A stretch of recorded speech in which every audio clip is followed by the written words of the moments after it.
एक ब्राह्मण को विवाह के कई सालों बाद पुत्र हुआ, लेकिन कुछ सालों बाद बच्चे की मृत्यु हो गई। ब्राह्मण शव लेकर श्मशान पहुंचा और उसे देखकर अपने बेटे के जन्म और उसकी खुशी के दिन याद करने लगा। श्मशान में एक गिद्ध और एक सियार रहते थे। दोनों ने एक व्यवस्था बनाई थी कि दिन में सियार मांस नहीं खाएगा और रात में गिद्ध। सियार ने सोचा कि यदि ब्राह्मण दिन में शव रखकर चला गया तो गिद्ध उसे खा लेगा, इसलिए उसने सोचा कि ब्राह्मण को देर तक रोक कर रखा जाए। वहीं गिद्ध भी मौके का फायदा उठाने की योजना बना रहा था। वह ब्राह्मण के पास गया और उसे वैराग्य की बातें बताने लगा। गिद्ध ने कहा, आपके दुख का कारण केवल मोह है। संसार में आने से पहले हर प्राणी की उम्र तय होती है। आप अपने बेटे को वापस नहीं ला सकते, इसलिए शोक छोड़कर घर लौट जाइए। संध्या का समय आ रहा है। श्मशान में प्राणियों के लिए डरावना होता है। गिद्ध की बातें ब्राह्मण के रिश्तेदारों को अच्छी लगी और वे ब्राह्मण से कहने लगे, बच्चे के जीवित होने की उम्मीद नहीं है तो यहाँ रुकने का क्या फायदा। सियार ने यह सब सुना और सोचा कि गिद्ध की चाल सफल हो गई, तो वह ब्राह्मण के पास आया और कहने लगा, बड़े निर्दय हो। जिनसे तुम्हें सच्चा प्रेम था उनके मृत शरीर के साथ कुछ पल नहीं बिता सकते। अब तुम कभी उनका चेहरा नहीं देख पाओगे। कम से कम संध्या तक रुककर उन्हें आखिरी बार अच्छे से देख लो। सियार ने नीति की बातें शुरू की। जो बीमार हो, जिस पर आरोप लगे और जो श्मशान में जा रहे हों, उन्हें परिवार का सहारा चाहिए। सियार की बातें ब्राह्मण के परिवार को तसल्ली देने लगीं और उन्होंने सोच लिया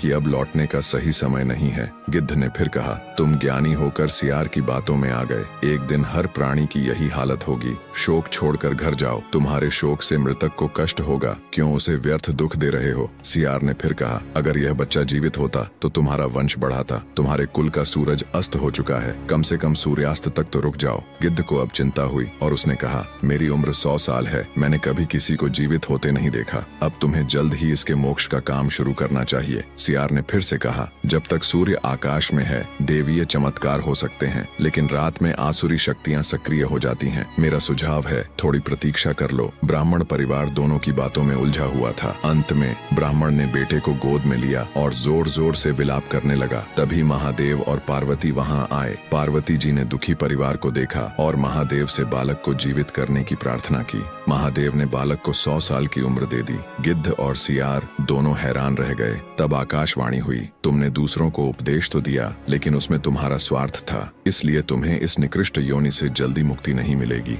निष्कर्ष, शोक का आडंबर करने से कुछ नहीं मिलता। हमें सच्चे दिल से दूसरों के कष्ट पर शोक करना चाहिए।